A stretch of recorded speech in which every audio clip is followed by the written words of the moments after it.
Ada setengah orang, saya berjumpa dengan orang sudah tua, kata dia, Ustaz Somad, saya nak berhenti mengaji. Kenapa puan berhenti? Sebab saya dengar ada ustaz bagi tazkirah di TV. Apa kata dia? Orang yang baca Quran tak paham maknanya, tak ada guna. Terus, maka mendengar itu saya dah putus asa. Kalau begitu saya berhenti sajalah mengaji. Boleh berhenti mengaji, tapi dengar cakap saya dulu. Baik. Quran ini ada 5 tangga. Tangga 1, tangga 2, tangga 3, tangga 4, tangga 5. Tangga 1, wa idza quri'al Qur'anu fastami'u lahu wa ansitu la'allakum turhamun. Dengar saja. Sedang mendengar pun dapat rahmat. Naik kedua, iqra'ul Qur'an, baca Al-Quran. Fa innahu ya'ti yaumal qiyamah, Quran akan datang pada hari kiamat. Syafi'an li ashabi, memberikan syafaat pada orang yang membacanya. Pertama mendengar, kedua membaca, yang ketiga faham. Afala yatadabbarunal Qur'an, kenapa mereka tidak memahami Al-Quran? Selepas faham mengamalkan, selepas mengamalkan mengajarkan. Selepas itu saya tanya, macam mana nak berhenti belajar Quran? Oh, rupanya yang saya dengar itu salah, Ustaz Somad. Saya sebenarnya sudah naik ke tangga yang pertama. Mendengar pun boleh, tapi jangan sebab saya malam ni cakap mendengar, yang sudah membaca turun ke tangga 1. Esok bila diajak mengaji, kita mengaji dengan Ustaz, saya cukup mendengar saja dapat rahmat. Mendengar dulu macam mana sa, macam mana ta, macam mana qaf, macam mana a, macam mana wa, ada za, ada za, ada wa. Jangan sampai membaca ijazah. Apa ni ijazah? Selepas mendengar, meniru. Karena membaca ni meniru. Apa kata guru, kita tiru saja. Selepas membaca, la aqulu alif lam mim harf. Alif lam mim tidak dihitung kira 1 huruf. Alif 1 huruf, lam 1 huruf, mim 1 huruf. Wa likulli harfin asyru amsalha. Setiap huruf dibalas 10 kebaikan. Jadi kalau ada orang maaf, kalau ada yang tak lancar membaca Quran, itu pahalanya bukan makin sedikit, makin banyak. Sebab kalau lancar pahalanya sedikit. Alam nashrah laka sadrak, sedikit. Tapi kalau tak lancar, alam nashrah, banyak pahalanya. Wallazi yaqra'ul Qur'an, orang yang membaca Al-Quran, wa huwa alaihi syaq, berat, wa yatata'ta, yatata'ta maksudnya alif bata. Alif bata itu tak. Orang alif bata sajim hakho, dia tidak alif bata. Terbata-bata. Wa yatata'ta, terbata-bata, wa huwa alaihi syaq, berat dia membaca Quran. Lahu ajrani, dia dapat 2 pahala. Kenapa 2 ya Rasulullah? Yang pertama pahala membaca Quran, yang kedua pahala kerana ingin bekerja keras.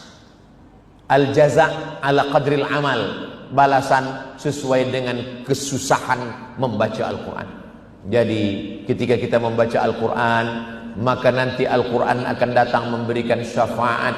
Ketika kita menghadap Allah, yauma la yanfa'u malu wala banun, hari itu tak ada guna anak, hari itu tak ada guna istri, illa man atallaha biqalbin salim, kecuali orang yang datang menghadap Allah dengan hati yang bersih. Di antara yang datang memberikan syafaat adalah Al-Quran.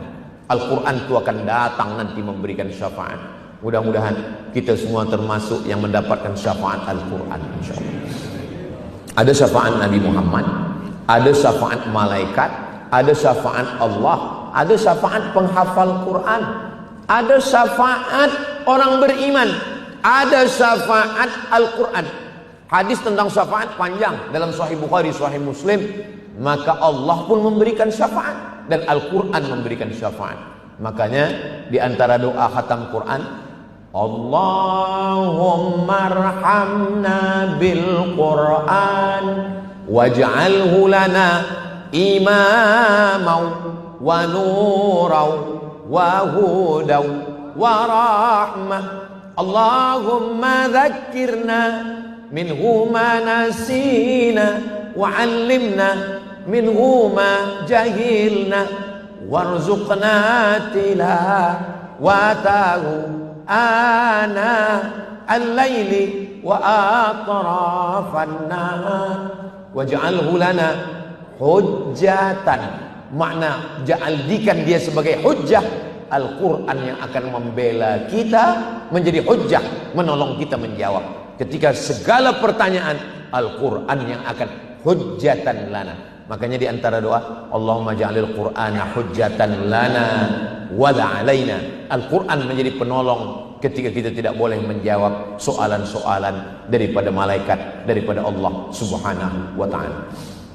Ketika guru-guru kita para penghafaz Quran ini nanti diperintahkan Allah untuk memberikan syafaat.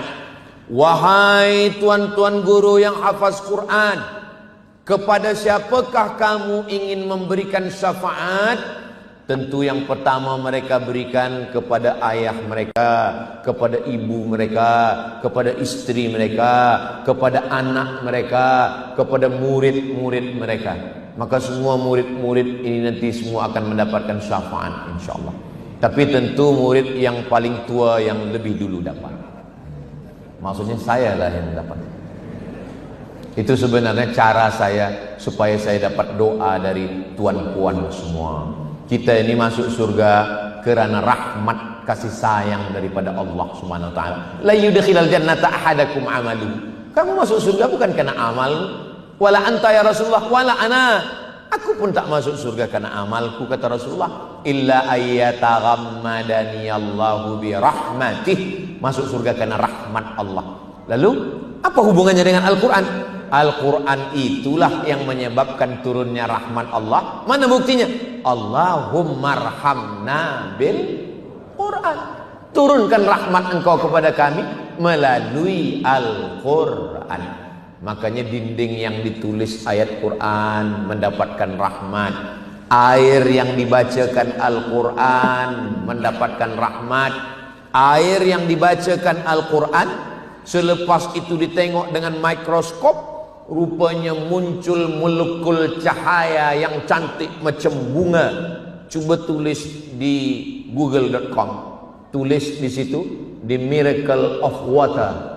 Orang Jepun yang menemukan, bukan orang Islam.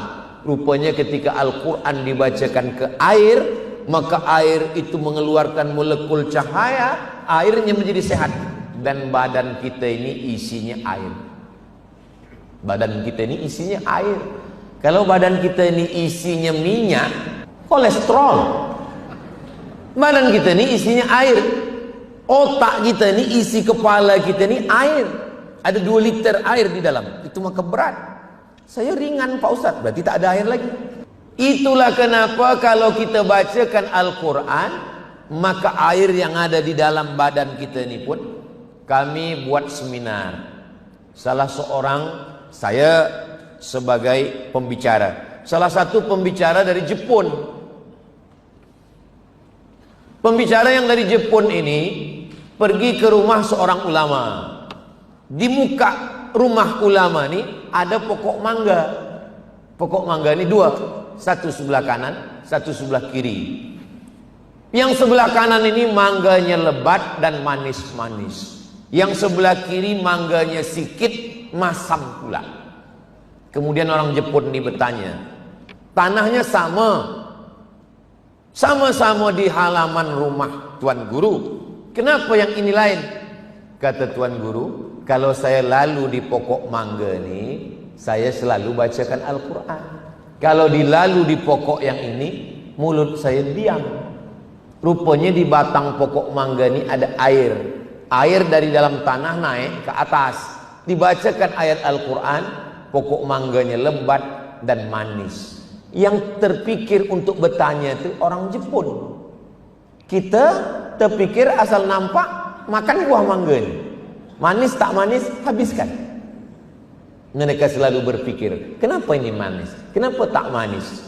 Begitulah Al-Quran berpengaruh kepada air, berpengaruh kepada fikiran, berpengaruh kepada semua. maka insya Allah dengan istiqomahnya kita belajar membaca Quran sepanjang hayat, mudah-mudahan kita semua mati dalam keadaan husnul khatimah insyaallah. Amin ya rabbal alamin. Banyak cakap saya menyinggung perasaan, tak berkenan di hati, tak sesuai dengan adat istiadat sopan santun budi bahasa. Saya mohon maaf kepada guru saya, kepada semua, kepada pengiran-pengiran, pihin-pihin, datuk datin semua, kepada ahli Al-Quran. Mudah-mudahan pertemuan kita ini diberkahi Allah Subhanahu wa ta'ala. Itulah yang boleh saya sampaikan. Terima kasih atas segala perhatian. Mohon maaf atas segala kesilapan dan kekhilafan.